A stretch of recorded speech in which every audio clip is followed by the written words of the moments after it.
نحمد نصلی علی رسول الکریم اما بعد اعوذ باللہ من الشیطان الرجیم بسم اللہ الرحمن الرحیم خلق السماوات بغیر عمد ترونها والقى في الارض رواسي ان تميد بكم وبث فيها من كل دابة وانزلنا من السماء ماء فانبتنا فيها من كل زوج كريم هذا خلق الله فأروني ماذا خلق الذين من دونه بل الظالمون في ضلال مبين ولقد آتينا لقمان الحكمة أن اشكر لله ومن يشكر فإنما يشكر لنفسه ومن كفر فإن الله غني حميد۔ ابھی آپ نے سورہ لقمان کی آیت 10 سے 12 کی تلاوت سماعت فرمائی۔ ان آیتوں کا ترجمہ اور تفسیر اس طرح ہے: خلق السماوات بغیر عمد ترونها والقى في الارض رواسي ان تميد بكم وبث فيها من كل دابة وانزلنا من السماء ماء فانبتنا فيها من كل زوج كريم۔ آیت 10۔ هذا خلق الله فأروني ماذا خلق الذين من دونه بل الظالمون في ضلال مبين۔ آیت 11۔ ترجمہ: اللہ ہی نے بلا ستون کے آسمان بنائے جنہیں تم دیکھ رہے ہو، اور زمین میں پہاڑ گاڑ دیے تاکہ زمین تمہیں ہلا نہ سکے، اور اس میں ہر قسم کے جاندار پھیلا دیے، اور ہم نے آسمان سے پانی اتار کر اس سے زمین پر طرح طرح کے نفیس جوڑے پیدا کر دیے۔ یہ اللہ کی مخلوق ہے، اب تم مجھے اس کی مخلوق دکھا دو جو اللہ کے علاوہ کسی نے پیدا کی ہے۔ کچھ نہیں بلکہ مشرک کھلی غلطی پر ہیں۔ یہ تھا ترجمہ سورہ لقمان کی آیت 10 اور 11 کا تفسیر۔ آیت 10۔ توحید کے دلائل۔ اللہ کی عظیم و ہمگیر قدرت کا بیان ہے کہ اس نے آسمان و زمین اور ان کی درمیانی تمام چیزیں اپنی قدرت سے پیدا کر دیں۔ بلا ستونوں کے آسمان کا نیلا گنبد کھڑا کر دیا۔ آسمان کے ستون نہ دکھائی دیتے ہیں اور نہ در حقیقت ہیں۔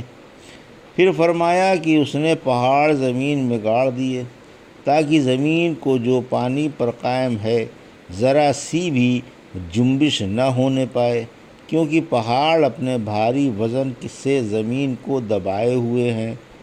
پھر فرمایا کہ زمین پر طرح طرح کے جاندار پیدا کر دیے جن کی شکلوں اور رنگوں کی تعداد ان کا خالق ہی جانتا ہے۔ چونکہ آیت کے ابتدائی حصے میں اللہ کا خالق ہونا بیان کیا گیا تھا، اس لیے اس کے بعد اس بات کی طرف توجہ دلائی کہ اللہ ہی رازق ہے۔ فرمایا اللہ تعالیٰ نے آسمان سے مے برسا کر زمین پر طرح طرح کے نفیس و خوبصورت جوڑے پیدا کر دیے۔ آیت 11۔ یعنی یہ تمام کائنات تو اللہ کی پیدا کی ہوئی ہے، جس میں اس کا کوئی شریک و ساجد نہیں ہے۔ اسی نے بلا شرکت غیر سب کو پیدا کیا اور سب میں اسی کی تقدیر کار فرما ہے۔ تمہارے معبودوں نے کیا چیز پیدا کی؟ اگر کچھ پیدا کیا ہو تو ذرا دکھاؤ تو صحیح۔ پھر خود ہی فرمایا کہ انہوں نے مچھر کا ایک پر بھی نہیں بنایا، بلکہ مشرک جو اللہ کو چھوڑ کر پتھروں کو پوجتے ہیں ان کی گمراہی اور جہالت روز روشن کی طرح ظاہر ہے۔ وَلَقَدْ آتَيْنَا لُقْمَانَ الْحِكْمَةَ أَنِ اشْكُرْ لِلَّهِ وَمَنْ يَشْكُرْ فَإِنَّمَا يَشْكُرُ لِنَفْسِهِ وَمَنْ كَفَرَ فَإِنَّ اللَّهَ غَنِيٌّ حَمِيدٌ۔ آیت 12۔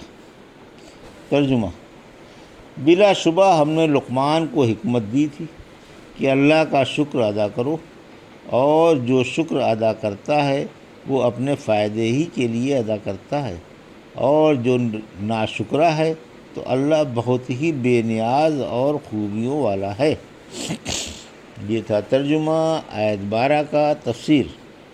لقمان علیہ السلام کا بیان۔ لقمان نبی تھے یا اللہ کے نیک بندے تھے، اس بارے میں کتاب و سنت سے صریح اور واضح دلیل نہیں، البتہ صحابہ و تابعین کے اقوال مختلف موجود ہیں۔ مثلا ابن عباس فرماتے ہیں حبشی غلام تھے اور بڑھئی تھے۔ عبداللہ بن زبیر رضی اللہ فرماتے ہیں میں نے جابر بن عبداللہ سے آپ کے بارے میں پوچھا تو فرمایا آپ کو طاقامت اور اونچی ناک والے نوبی تھے، آپ کوتاہ قامت اور اونچی ناک والے نوبی تھے، آپ مصری تھے اور آپ کے موٹے موٹے ہونٹ تھے، حق تعالیٰ نے آپ کو حکمت عطا فرمائی تھی، آپ درجہ نبوت تک نہیں پہنچے تھے۔ ایک شخص نے لقمان حکیم سے آ کر کہا کیا آپ بنی حساس کے غلام نہیں؟ فرمایا ہاں غلام ہوں۔ بولا کیا آپ نے بکریاں نہیں چرائیں؟ فرمایا چرائی ہیں۔ بولا کیا کالے نہیں؟ فرمایا میرا کالا ہونا تو سب کو معلوم ہے، یہ بتاؤ تمہیں میری کس بات پر تعجب ہے؟ بولا لوگ آپ کا بستر طے کرتے ہیں اور آپ کے دروازے پر بھیڑ لگی رہتی ہے اور آپ کے فیصلے سے خوش ہو جاتے ہیں۔ فرمایا بیٹا اگر تم میری بات غور سے سن کر اس پر عمل بھی کر لو تو تم بھی میری طرح ہو جاؤ گے۔ فرمایا نگاہیں پست رکھنا، زبان کی حفاظت کرنا، حلال طیب کھانا، پاک دامن رہنا، سچ بولنا، وعدہ پورا کرنا، مہمان کی خاطر کرنا، پڑوسیوں کی حفاظت کرنا اور فضول باتیں چھوڑ دینا، ایسی عادتیں ہیں جنہوں نے مجھے اس مقام پر پہنچایا۔ پھر فرمایا کہ اللہ کا شکر ادا کرو کہ اس نے تمہیں تمہارے ہم جنسوں کو ہم عمروں اور ہم عصروں میں مخصوص انعام فرما کر سب پر فوقیت عطا فرمائی۔ پھر فرمایا نعمتوں کا شکر ادا کرنے والا اپنے ہی فائدے کے لیے شکر ادا کرتا ہے، کیونکہ شکر کا ثواب اسی کو ملتا ہے، جیسا کہ حق تعالیٰ نے سورہ روم کی آیت 44 میں فرمایا نیک عمل کرنے والے اپنے لیے اپنی آرام گاہیں سنوار رہے ہیں۔ پھر فرمایا کہ اللہ ناشکروں ناقدروں کی شکر گزاری کا محتاج نہیں، وہ تو بے نیاز و خوبیوں والا ہے۔ اگر تمام روئے زمین کے انسان ناشکرے بن جائیں تو اللہ کا اس سے کیا نقصان ہوگا، وہ تو سب سے بے نیاز ہے، اس لیے حقدار عبادت اللہ ہی ہے۔ آؤ ہم سب اسی کی عبادت کریں اور اسی کی چوکھٹ پر جھکیں۔ یہ تھا سورہ لقمان کی آیت 10 سے 12 کا ترجمہ اور تفسیر جو بھی آپ نے سماعت فرمائی۔ بارک اللہ لی و لکم فی القرآن الحکیم و نفعنی وایاکم بآیات الذکر الحکیم۔